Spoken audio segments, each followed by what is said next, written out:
10 moments. That's all it took to bring the original Kiss back, and 12 more to lose them again.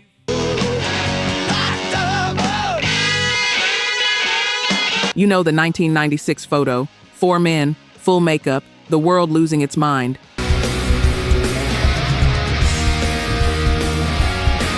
What you don't know is that 2 of them had already signed away the thing that made them equals, the ghost players, the teardrop he painted on his own face.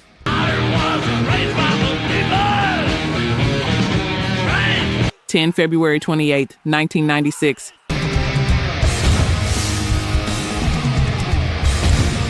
Tupac opens the door, the 38th annual Grammy Awards, and Kiss decides that if they're coming back, they are not sneaking in the side entrance. On February 28, 1996, the original lineup appeared together at the Grammys in full makeup and their original 1970s costumes.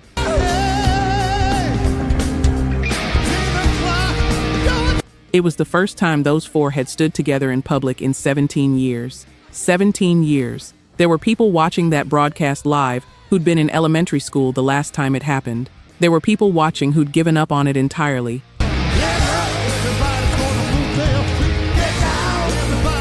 And the man who introduced them? Tupac Shakur. I know, I didn't believe it either. Tupac Shakur, in a tuxedo, telling a ballroom full of exhausted industry people in suits that the whole night needed a shock to the system, and then walking 4 men in kabuki makeup and platform boots out into the lights.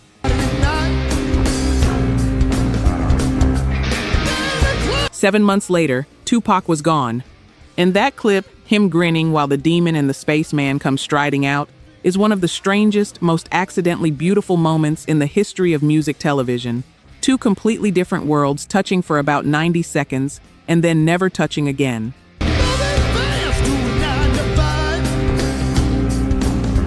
Kiss presented Best New Artist that night. It went to Hootie and the Blowfish, which, if you want a perfect photograph of where mainstream rock stood in early 1996, there it is. That's the room they walked back into. But here's what actually mattered, and it's the thing people miss.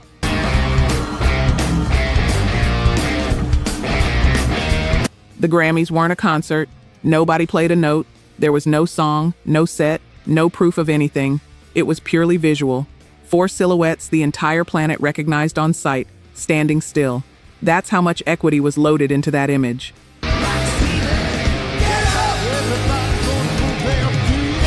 They didn't have to perform, they just had to appear. And when an image is worth that kind of money, the people who own the image start doing very careful math about who exactly is allowed to wear it, and under what terms, and for how long.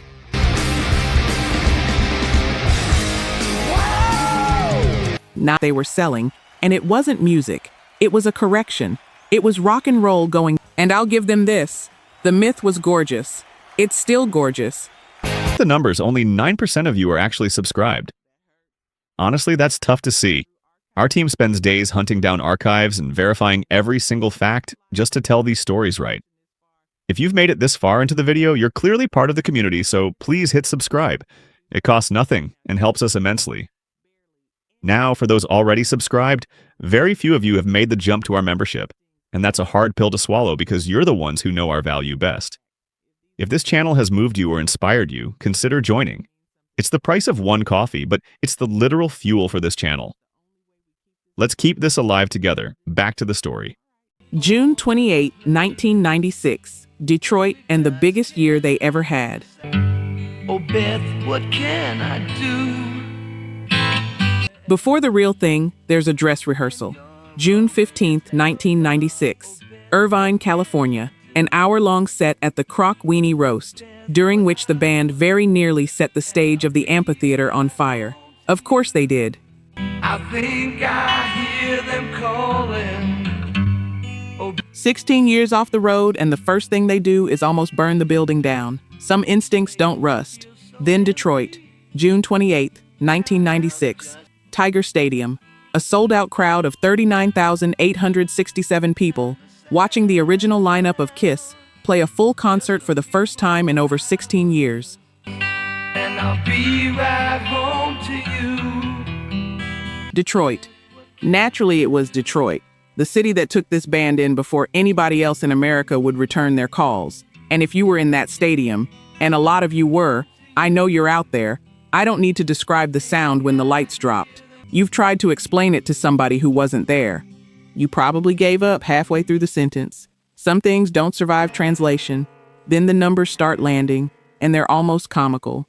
Ain't a home, but I'm always somewhere. The tour ran 192 shows across a single year.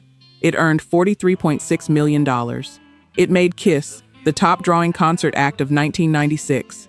And the average attendance, 13,737 people a night, is the highest in the band's entire history. Higher than the 70s. Higher than the Alive era. Higher than the peak everybody had spent 20 years calling the peak. I think I hear them calling. That's the detail nobody says out loud. This wasn't a nostalgia lap around the parking lot. Commercially, this was the largest Kiss ever was, before or since. And here's the reveal that reframes all of it. The tour ended July 5th, 1997, exactly 1 year to the day after it started. A perfect 12-month circle. Biggest run of their lives. 4 founders on the same stage nightly.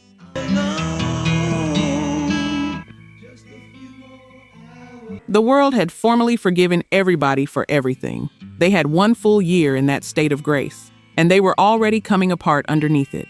Because the deal that made this possible had a specific shape, and that shape only held up as long as nobody examined it too closely. Somebody was about to examine it. Home to you. I think I hear them. 7. The paperwork.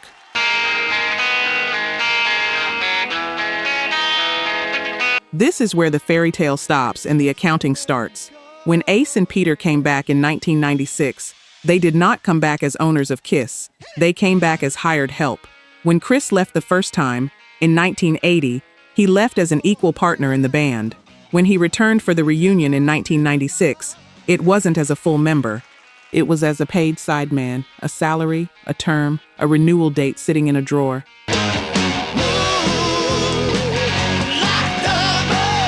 And Peter has said, plainly and repeatedly, that this is the wound that never closed. He's described it as building something with blood and sweat and tears, and then being told that if he didn't do what he was told, there was the door. His own comparison was starting the company as the CEO and ending up mopping the floors. Now, you can argue about whether that arrangement was fair, and plenty of you are already arguing it in your head right now. Gene and Paul carried the name through the 80s and into the 90s, while Ace and Peter were gone. They took the financial risk. They did the unglamorous work.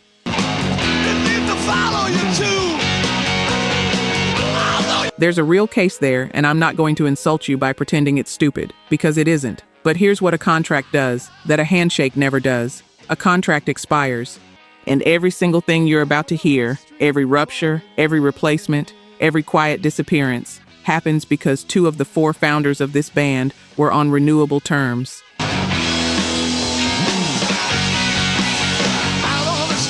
Notice something about all of it. Not one of these departures is a screaming match in a hotel lobby. Not one is a punch thrown on stage. They're administrative. A term lapses. A phone stays quiet. A deal doesn't get extended. That's a specific kind of ending, and it's a cold one. There's a difference between being thrown out and being allowed to simply expire. One of them gives you somebody to be angry at. The other one just gives you a date on a calendar. The reunion had a date on it from the very first day.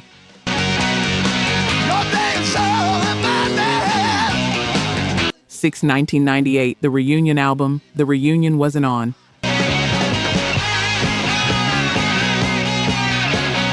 Psycho Circus, recorded January through April 1998, released September 22, 1998, sold as the first studio album from the original lineup since 1979's Dynasty. And on paper, that's exactly what it is.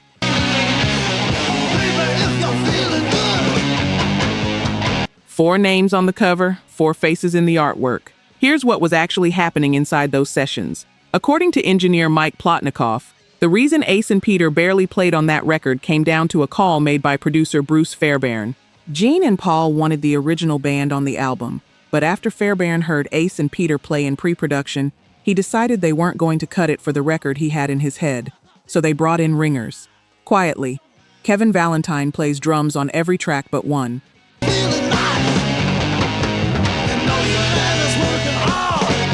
Tommy Thayer plays uncredited lead guitar across most of it, and this is the part that does something to me.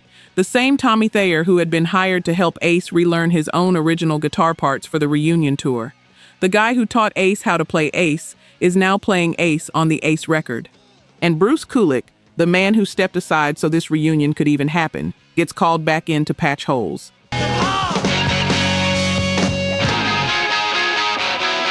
His description of those sessions is the one that levels me.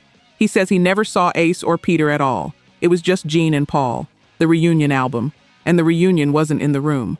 Simmons has defended it since, pointing at unreliability. Others point at contract renegotiations happening simultaneously. Both can be true at once. That's usually how these things actually work.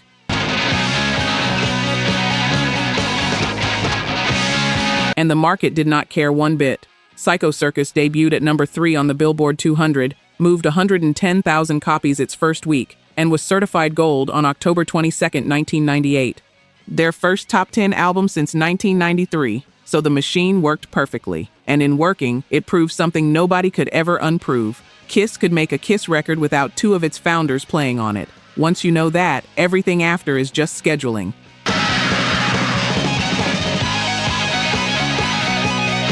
Vive, Into the Void, and The Last 4 Voices.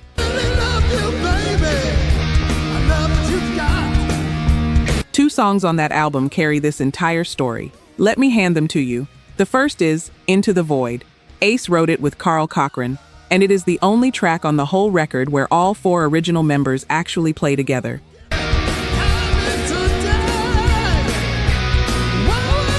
One song, out of 11, that's the reunion, in 4 minutes and change. Peter said it himself in a radio interview with Eddie Trunk after he left, that Into the Void was the only one with all 4 of them on it instrumentally.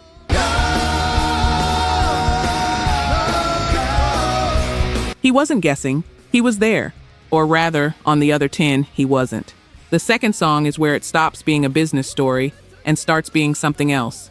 You Wanted the Best is the only Kiss song in history where all 4 members share lead vocals. Gene wrote it by himself.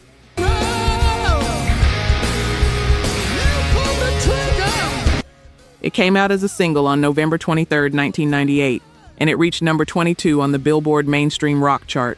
Now here's what the song is actually about. Simmons has explained that the lyrics came out of a period when everybody in the band was tearing into each other in the press. His framing was family, that affection and bickering arrive in the same package, and that ultimately they owed it to the fans to put the internal stuff aside.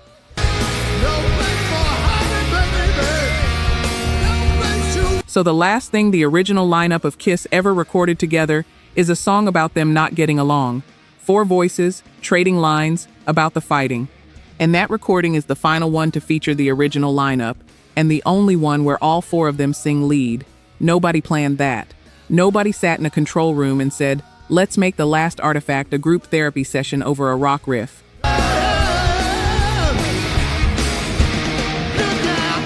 It just came out that way, the way endings almost always do. You don't get told you're standing in one, you find out later, listening back. And here's my read on it, for whatever it's worth. That song is more honest than the aircraft carrier, the Grammys, and the whole marketing campaign put together. Sometimes the record tells the truth the press conference couldn't afford to.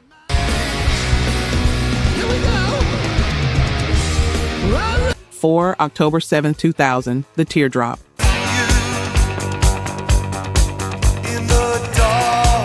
The farewell tour launches March 11, 2000. The pitch is simple. This is the end of Kiss. Come say goodbye.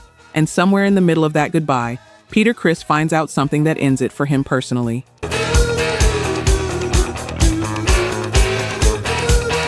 He learns he's being paid $10,000 a show less than Ace Frehley. Same reunion, same makeup, same founding 4. $10,000 a night apart. He threatened to walk off the tour early. He agreed to stay for the final handful of dates after getting a matching raise, and then he started adding a teardrop to his Catman makeup every single night as a protest.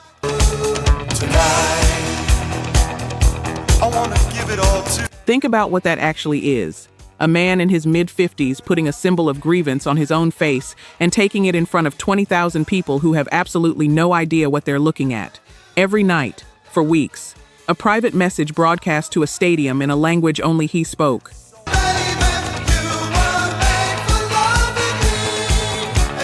Chris has explained what the teardrop meant to him in prison terms, and what he meant by it toward the band. Paul Stanley's counter, in his own book, was that it just made Chris look like a sad clown. Two men, same stage, same face, seeing completely different things. That's the whole marriage in one image. Then the last night.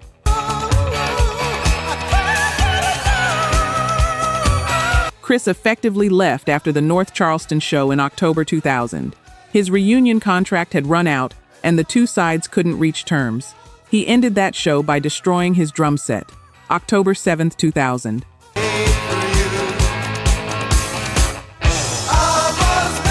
And that show is the last time the original lineup of Kiss ever performed together.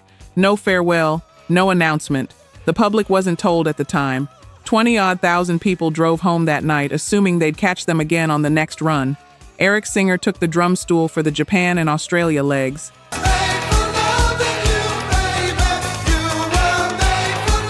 Chris reportedly turned down $1 million offer for 8 shows in Japan, a call Stanley later mocked as brilliant business.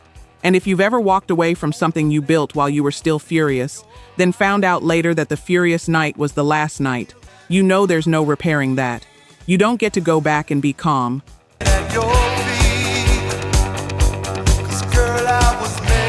3 February 24th, 2002, the Spaceman's last flight.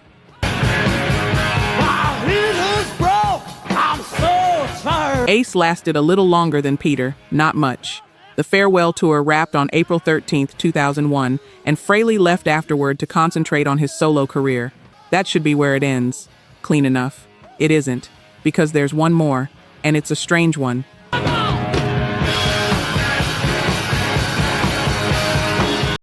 February 2002. Kiss, with Eric Singer on drums and Ace Frehley on lead guitar, performs at the closing ceremony of the Winter Olympics in Salt Lake City.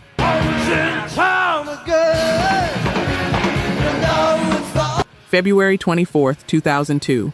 Rice-Eccles Stadium. Rock and roll all night. Played from a moving platform. Pyro going off. Dozens of dancers on the ice below them.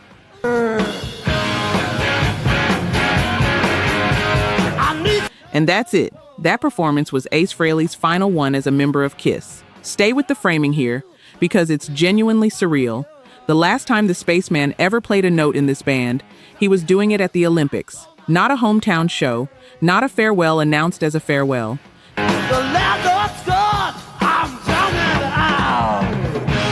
A global broadcast, in front of the entire planet, playing the same song they'd been closing sets with since 1975. And not one person watching had the faintest idea they were witnessing an ending, including, possibly, him. Now here's how fast the replacement moved.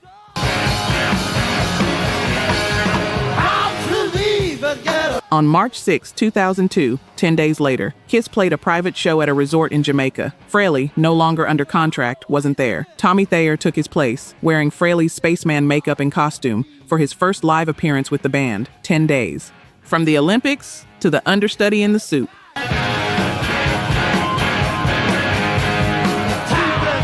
There was another factor pushing it along too. When Kiss lined up a 2003 tour with Aerosmith, Ace, who genuinely believed the farewell tour was a farewell, didn't want to do it in a supporting slot. And I'll say the things some of you are already thinking. There's a version of this story where a founding member gets a real send-off, a last show announced as a last show, a crowd that knows what it's watching. He never got one, neither did Peter.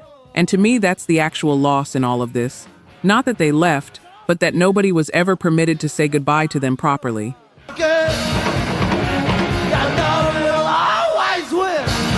2. The ending that never got announced.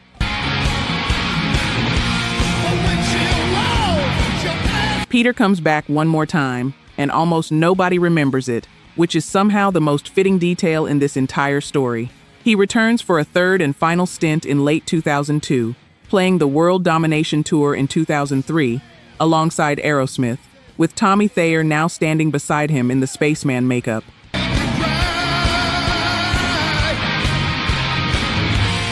Stop and actually picture that lineup for a second.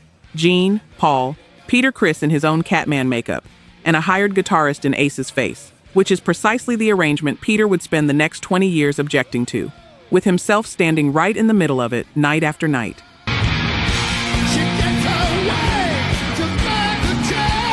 Eric Singer made exactly that point years later. When Peter came back, nobody seemed to mind that Ace's makeup was on somebody else. Peter didn't mind either. I'm not saying that to dunk on the man. I'm saying it because it shows you how completely the logic of the thing had taken over.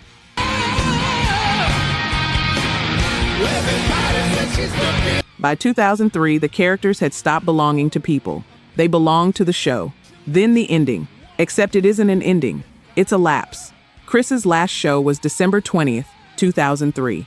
Before the 2004 Rock the Nation tour started, his contract had expired, and by his account, nobody ever contacted him about coming back.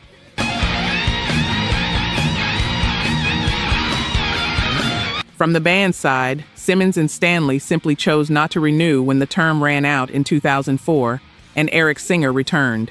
No final show, no statement. A date passed and a phone didn't ring.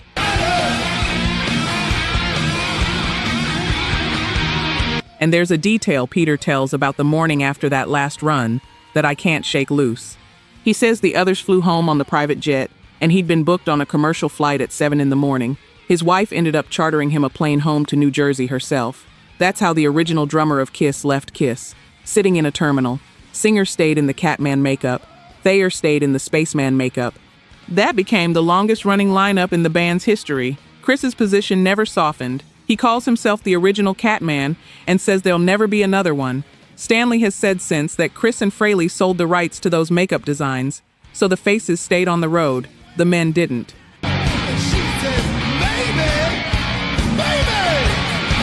One April 10th, 2014, and what came after.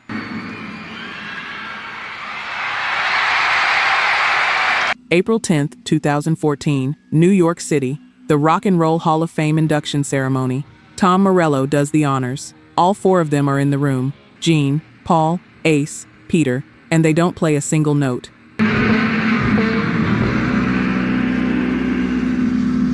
Here's why. The Hall decided to honor only the original lineup. Simmons pushed back hard. The Hall wanted a big closing performance, but wasn't inducting Tommy Thayer and Eric Singer, who by then had been in the band longer than Ace and Peter ever were.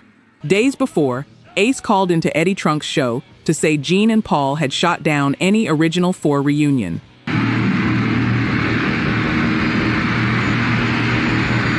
The band's statement denied ever refusing to play with them. In the end, Kiss announced they wouldn't perform in any configuration at all, calling it a situation where there was no way to please everyone. So the biggest night of their institutional lives happens in total silence.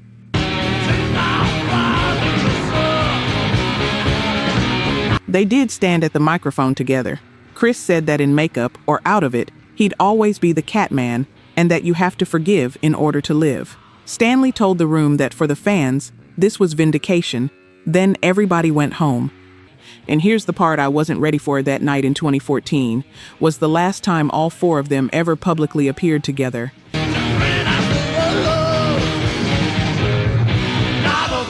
Ace Frehley died on October 16, 2025, at 74, in Morristown, New Jersey, after a fall at home led to a brain bleed and time on life support. The medical examiner ruled it an accident, blunt trauma injuries to the head.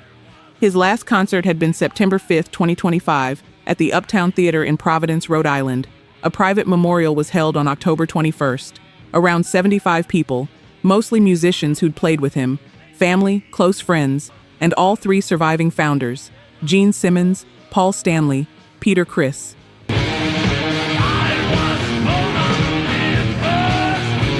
He was buried the next day in the Bronx, in the neighborhood he grew up in. 52 years after four kids from New York put on makeup in a loft, that's where they finally ended up in the same room again.